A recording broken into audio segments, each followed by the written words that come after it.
Let's pretend that this is a fast food drive-through, and there's your drive-through window right there, and you're about to pull up and place your order. So anyway, it's Michael. I'm on a little hike this morning, and I don't know what is today, February 24th or something like that, 2015. And it just snowed a crap ton the past few days, and now I'm out here on this beautiful trail again, alone. Just crossed a pass of an older couple, probably in their 60s, hiking together. It looked like it was something they did on a regular basis. They had all of the gear for the snowshoes and the poles and all of that stuff. So I'm gonna just head down to the creek and gonna talk real quick about I'm gonna try and make this a shorter video than my usual videos, per the request of one of my watchers. She's like, ain't nobody got time for that, to be watching no 35-minute videos. So anyway, so here, let me just show you the path to the creek. Mountains, trees, shrubbery, and me busting my ass going down this trail here. I know there's no one down here because there's no footprints. Oop. Yippee. Just slide. Water's kind of high today. Anyway, I know that I'm supposed to be making this a quick video, but it's kind of hard for me to do that because it's so beautiful, and I just love the experience of taking my time and just appreciating it, the beauty out here. So let me just get down here safely and we shall commence. Whoop, whoop, whoop. Yippee. All right, there we go. I made it despite the mud and slosh and Starbucks coffee. I kind of like it here because it seems like the sound of the creek is kind of a nice background. So anyway, so what I'd like for you to do is imagine that you're driving into your favorite fast food restaurant, and you get to the drive-up teller, and they ask you what you want, and you order a number 3 with and they're like, oh, well, thank you, sir. Would you like that to be supersized? What size fries? What size drink? Would you like an apple pie? Yeah. Would you like an ice cream cone for 99 cents? Yes, I would. Thank you. So imagine you're going up to hand your money, and at that point, the cashier tells you that in order for you to place your order, you have to answer a quick survey, and are you okay with that? And you're like, yeah, sure, that's fine. So the survey consists of questions like this. Sir, can you tell me if you know exactly why you ordered what you ordered? And you're like, yeah, because I like the double cheeseburger. No, like, why did you order this food at all? Like, do you know why you're eating this food? You know? So the question is, are you eating it because you're attempting to nourish yourself because you feel that your body's hungry? Or are you eating it because you're bored? Or are you eating it because you're stressed because you had a long day, because you're in traffic? Or are you eating it because your body's craving the salt and the fat that you have conditioned it to expect in your diet? Or are you eating it, if not because of nourishing, do you feel that this food is potentially treating? Are you offering yourself a treat? Or are you poisoning yourself, sir? So you answer the question and you're like, well, I guess I'm treating myself, you know? I kind of feel like I had a long, hard week, and it's the weekend and it's Friday, and I think you might be right. I might be not actually nourishing myself as I should be, but maybe I'm just treating myself. Not really sure. So then the cashier goes, well, sir, do you know that there's not much nutritional value in this food? You know, so if you think you're treating yourself, you know, I may beg to differ. I think you may be poisoning yourself and you just don't realize it. You know, it may be different if you were eating 4 French fries and 1 bite of that apple pie and 1 bite of the ice cream, a few hundred calories. But, you know, you're eating like 2,500 calories and it's not good, nutritious food. I think you may be poisoning yourself, sir. So, you know, the next question is that the cashier asked you is, well, sir, if you're gonna eat this food, do you plan on doing any moving today? Are you gonna move later on today? Have you exercised today? Have you helped your digestive system out a little by moving? Because this stuff is not easy to digest. It doesn't digest very quickly because of how much saturated fat there is in there, and that big supersized French fry just kind of sits in your belly like a ball of wax, and you know, so does the meat and, you know, whatever meat byproduct or whatever this is. It just kind of like sits there and doesn't really digest too well, sir. Are you gonna do some moving? You know, so, and possibly the reason you're eating this, sir, is, you know, maybe because of the stressful week you had, you're trying to decompress from the stress of the week and the stress that you put yourself through on a regular basis. And instead of decompressing in a healthy way, you're decompressing in an unhealthy way. And do you think that this could possibly be it, sir? Just let me know so I'll write these answers down. We're just doing this survey. Thanks for being so patient. So,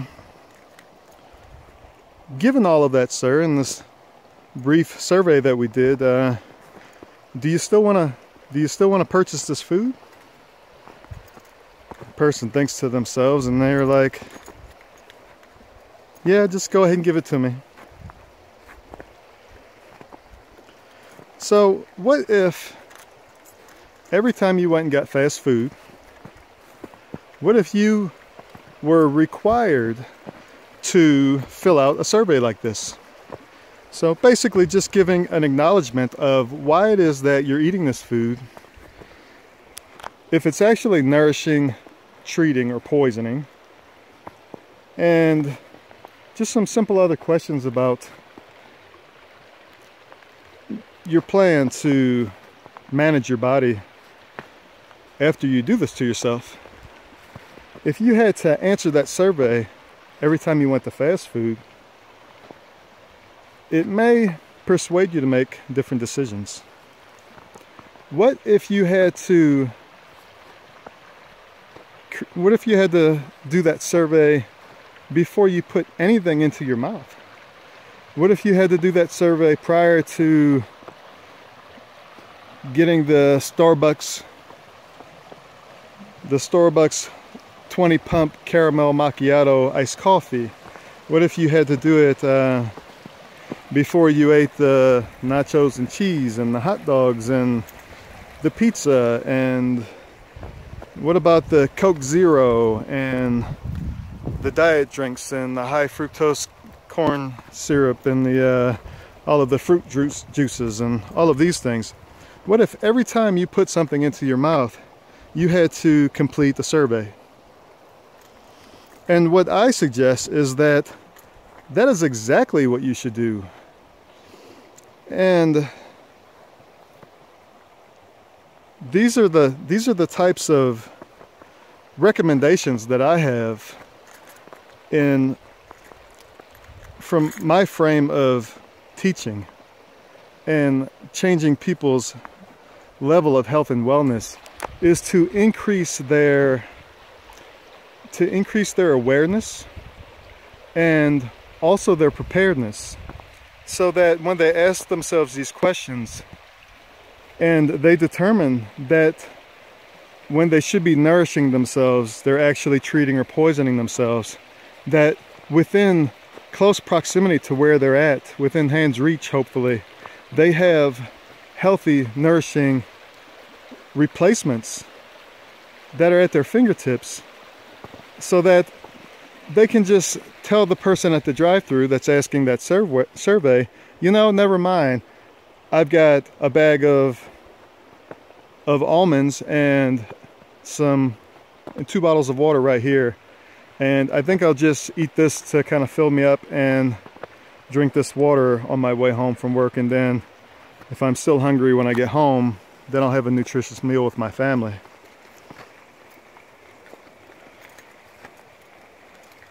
So is it realistic to expect that you or I can have that level of awareness that before we put anything into our mouths, that we stop, and that instead of acting, that we observe our behavior, that we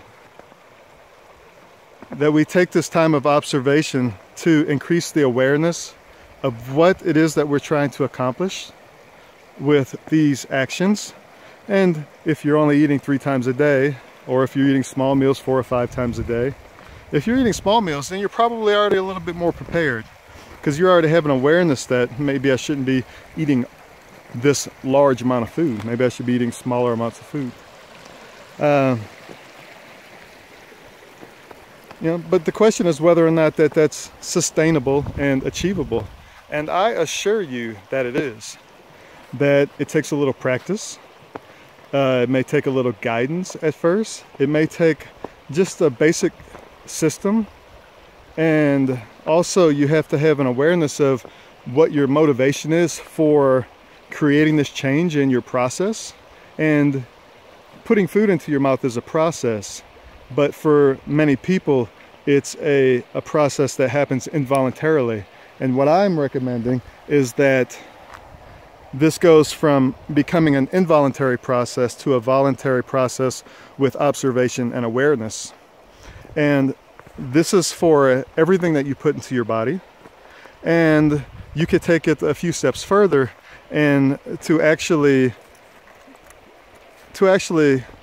qualify the decisions that you make as far as decompressing and for moving versus not moving.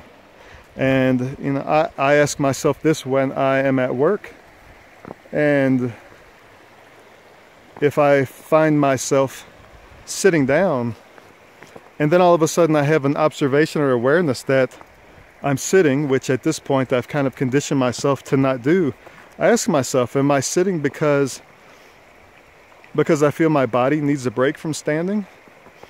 Am I sitting because I'm stressed out?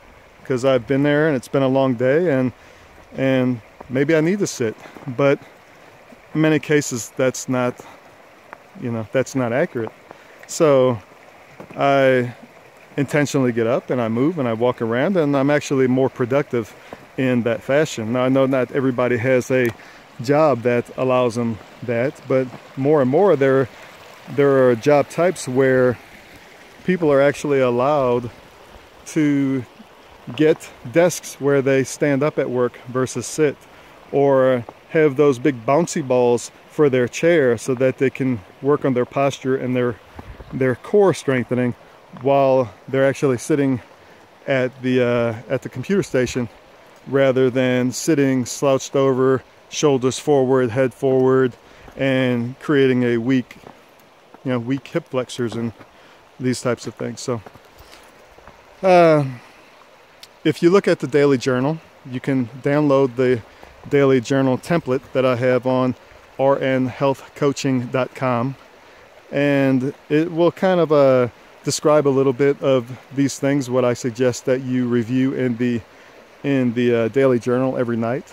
And basically these things are the things that you should review every day, especially at important decision points, such as sitting versus standing, such as drinking alcohol or soft drinks versus water, and versus eating nourishing foods versus treating or poisoning yourselves. So anyway, I'm going to quit this video now because it's already gotten a little longer than I wanted it to be, but thanks, and I hope you enjoyed it, and mend yourself. Have a good day.